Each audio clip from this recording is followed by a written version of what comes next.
Hello ಹಾಲ್ ಈ ವಿಡಿಯೋಲಿ ಹುರಿದ ಕಡಲೆ ಹುಳಿ ಸಾಂಬಾರು ಯಾವ ರೀತಿ ಮಾಡೋದು ಅನ್ನೋದನ್ನು ನೋಡೋಣ. ಮೊದಲು ಒಂದು ಕಡಾಯಿಗೆ ನಾನು 1 ಕಪ್ಪಷ್ಟು ಕಡಲೆಕಾಳನ್ನು ಆ್ಯಡ್ ಮಾಡಿಕೊಂಡು ಮೀಡಿಯಮ್ ಫ್ಲೇಮಲ್ಲಿ ಸುಮಾರು 5 ರಿಂದ 8 ನಿಮಿಷಗಳ ಕಾಲ ನಾನು ಚೆನ್ನಾಗಿ ಫ್ರೈ ಮಾಡ್ಕೊತಾ ಇದ್ದೀನಿ. ನಾವು ಇದನ್ನು ಮೀಡಿಯಮ್ ಫ್ಲೇಮಲ್ಲಿ ಫ್ರೈ ಮಾಡ್ಕೊಬೇಕು, ಆಗಲೇ ಅದು ಚೆನ್ನಾಗಿ ಬರೋದು. ಈಗ ಫ್ರೈ ಮಾಡ್ಕೊಂಡದನ್ನ ಇದು ಸಪ್ರೇಟಾಗಿ ತೆಗೆದಿಟ್ಟು ಈಗ ಒಂದು ಮಿಕ್ಸಿ ಜಾರ್ಗೆ 1 ಟೀ ಸ್ಪೂನಷ್ಟು ಮೆಣಸು, 1 ಟೀ ಸ್ಪೂನಷ್ಟು ಜೀರಿಗೆ, ಅದೇ ರೀತಿ ಒಂದು ಮೀಡಿಯಮ್ ಸೈಜ್ ಗಾತ್ರದ ಆನಿಯನ್, 7 ರಿಂದ 8 ಬೆಳ್ಳುಳ್ಳಿ ಹೆಸಳು, ಅದೇ ರೀತಿಯಾಗಿ ಮೀಡಿಯಮ್ ಸೈಜ್ ಒಂದು ಟೊಮೊಟೊ ಹಣ್ಣು, ನಂತರ ಸ್ವಲ್ಪ ಹುಣಸೆ ಹಣ್ಣನ್ನು ಕೂಡ ಆ್ಯಡ್ ಮಾಡ್ಕೊಬೇಕು.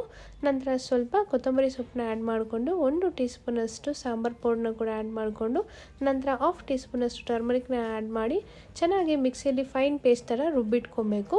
ಅದಾದ ನಂತರ ಒಂದು ಕಡಾಯಿಗೆ 2 ಟೀ ಸ್ಪೂನಷ್ಟು ಆಯಿಲ್ನ ಆ್ಯಡ್ ಮಾಡಿ ಆಯಿಲ್ ಇಟ್ಟಾದ ನಂತರ ಸ್ವಲ್ಪ ಸಾಸಿವೆ, ನಂತರ ಅದಕ್ಕೆ ಸಣ್ಣದಾಗಿ ಕಟ್ ಮಾಡಿ ಇಟ್ಕೊಂಡಂಥ ಆನಿಯನ್ನ ಆ್ಯಡ್ ಮಾಡ್ಕೊಬೇಕು. ನಂತರ ಒಂದು 2 ಒಣಗಿದ ಮೆಣಸಿನಕಾಯಿನ ಕೂಡ ಆ್ಯಡ್ ಮಾಡಿಕೊಂಡು 7 ರಿಂದ 8 ಕರಿಬೇವೆಲೆನೂ ಆ್ಯಡ್ ಮಾಡಿಕೊಂಡು ಚೆನ್ನಾಗಿ ಒಗ್ಗರಣೆನ ಪ್ರಿಪೇರ್ ಮಾಡ್ಕೊಬೇಕು. ಒಗ್ಗರಣೆ ಎಲ್ಲ ಚೆನ್ನಾಗಿ ಪ್ರಿಪೇರ್ ಆದ ನಂತರ ನಾವಿಲ್ಲಿ ರುಬ್ಬಿಟ್ಕೊಂಡಂಥ ಮಸಾಲೆನ ಈ ಒಗ್ಗರಣೆಗೆ ಆ್ಯಡ್ ಮಾಡ್ಕೊಬೇಕು. ಮಸಾಲೆಯೊಂದಿಗೆ ಒಗ್ಗರಣೆ ಚೆನ್ನಾಗಿ ಮಿಕ್ಸ್ ಆಗೋ ರೀತಿಯಲ್ಲಿ ಎಲ್ಲವನ್ನು ಒಮ್ಮೆ ಮಿಕ್ಸ್ ಮಾಡ್ಕೊಬೇಕು. ಮಸಾಲೆನೂ ಕೂಡ ಅಷ್ಟೇ ಮೀಡಿಯಮ್ ಫ್ಲೇಮಲ್ಲಿ ನಾವು ಈ ಒಗ್ಗರಣೆಯೊಂದಿಗೆ ಚೆನ್ನಾಗಿ ಫ್ರೈ ಮಾಡ್ಕೊಬೇಕು. ಈ ರೀತಿ ಆಯಿಲ್ ಬಿಟ್ಕೊಬೇಕು, ಅಲ್ಲಿನ ತನಕ ನಾವು ಇದನ್ನು ಫ್ರೈ ಮಾಡ್ಕೊಬೇಕು. ಆಗಲೇ ಈ ಸಾಂಬಾರು ಒಳ್ಳೆ ಟೇಸ್ಟ್ ಕೂಡ ಇರುತ್ತೆ, ಫ್ಲೇವರ್ ಕೂಡ ತುಂಬ ಚೆನ್ನಾಗಿ ಬಂದಿರುತ್ತೆ. ಈಗ ಇದೆಲ್ಲ ಚೆನ್ನಾಗಿ ಫ್ರೈ ಆಗಿದೆ.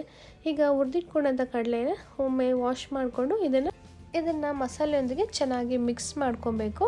ಅದಾದ ನಂತರ ನಾನಿಲ್ಲಿ ಒಂದು 3 ಬದನೆಕಾಯಿನ ಕೂಡ ನಾನು ಕಟ್ ಮಾಡಿ ಆ್ಯಡ್ ಮಾಡ್ಕೊತಾ ಇದ್ದೀನಿ. ನೀವು ಬೇಕಾದ್ರೆ ಬದನೆಕಾಯಿ ಆ್ಯಡ್ ಮಾಡ್ಕೊಬೋದು, ಇಲ್ಲ ಆಲೂಗಡ್ಡೆ ಕೂಡ ಇದಕ್ಕೆ ಆ್ಯಡ್ ಮಾಡ್ಕೊಬೋದು. ಇಲ್ಲ ನಮಗೆ ವೆಜಿಟೇಬಲ್ಸ್ ಯಾವುದೂ ಹಾಕೋದಕ್ಕೆ ಇಷ್ಟ ಇಲ್ಲಾಂದರೆ ಬರೀ ನಾವು ಕಡಲೆಕಾಳನ್ನ ಕೂಡ ಮಾತ್ರ ಹಾಕಿ ಈ ಹುಳಿ ಸಾಂಬಾರನ್ನ ಪ್ರಿಪೇರ್ ಮಾಡ್ಕೋಬೋದು.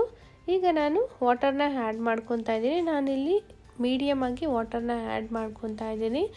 ವಾಟರ್ನ ಆ್ಯಡ್ ಮಾಡ್ಕೊಂಡ ನಂತರ ನಾನು ರುಚಿಗೆ ತಕ್ಕಷ್ಟು ಸಾಲ್ಟನ್ನು ಕೂಡ ಸೇರಿಸ್ಕೊಂಡು ಒಮ್ಮೆ ಎಲ್ಲವನ್ನು ಚೆನ್ನಾಗಿ ಮಿಕ್ಸ್ ಮಾಡ್ಕೊಳ್ಬೇಕು. ಮಿಕ್ಸ್ ಆದ ನಂತರ ಸುಮಾರು 10 ನಿಮಿಷಗಳ ಕಾಲ ಇದನ್ನು ಚೆನ್ನಾಗಿ ಬಾಯ್ಲ್ ಆಗೋಕ್ಕೆ ಬಿಡಬೇಕು. ಬೇಕಾದ್ರೆ ನಾವು ಕುಕ್ಕರಲ್ಲಿ ಕೂಡ ಮಾಡೋದಾದರೆ 2 ವಿಸಿಲ್ಗೆ ನಾವು ಇದನ್ನು ಬಾಯ್ಲ್ ಮಾಡ್ಕೊಬೇಕು. ಬಟ್ ನಾನಿಲ್ಲಿ ಡೈರೆಕ್ಟಾಗಿ ಕಡಾಯಲ್ಲಿ ಬಾಯ್ಲ್ ಮಾಡ್ತಾ ಇರೋದ್ರಿಂದ ನಾನು 10 ನಿಮಿಷಗಳ ಕಾಲ ಇದನ್ನು ಚೆನ್ನಾಗಿ ಬಾಯ್ಲ್ ಮಾಡ್ಕೊತಾ ಇದ್ದೀನಿ. ನೋಡಿ 10 ನಿಮಿಷಗಳಾದ ನಂತರ ಚೆನ್ನಾಗಿ ಕಡಲೆಕಾಳು ಕೂಡ ಚೆನ್ನಾಗಿ ಬಾಯ್ಲ್ ಆಗಿದೆ, ಬದನೆಕಾಯಿ ಕೂಡ ಅಷ್ಟೇ ಚೆನ್ನಾಗಿ ಬಾಯ್ಲ್ ಆಗಿದೆ.